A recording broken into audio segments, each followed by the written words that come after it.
Carol and I run Sparkle Solutions. We are a service facilities management business and I've been in business for 2.5 years.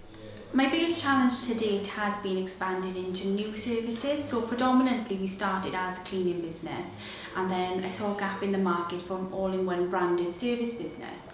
So we expanded into handyman, property maintenance and gardening services.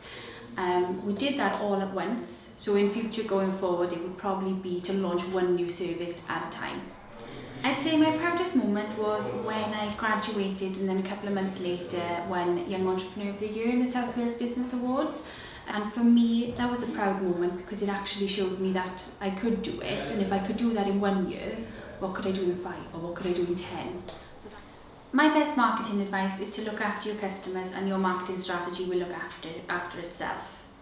Word of mouth is a very powerful tool. Big Ideas Wales was sort of the launching point for me into knowing that I could expand further to become an all-in-one service business rather than just the cleaning services that we offer. Business Wales as well, just for general advice, anything you're not too sure on. Also, my local council in Neath Talbot, applying to them for funding was very straightforward, very easy, and we managed to wrap both of our vehicles, our van and our car, with that then.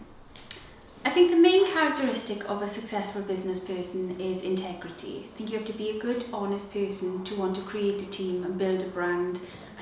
My first top tip for business is to trust your gut instinct. You can listen to other people's advice, but ultimately at the end of the day it's your decision. My second piece of advice would be to look after your staff.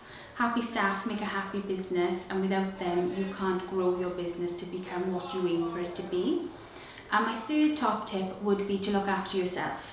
And this is an important one, so don't feel guilty when you're taking some time out for yourself. Don't feel guilty if you haven't finished all of that paperwork. If I had to choose a business guru, I would choose Tony Robbins, purely because of his research and great skills into leadership and management.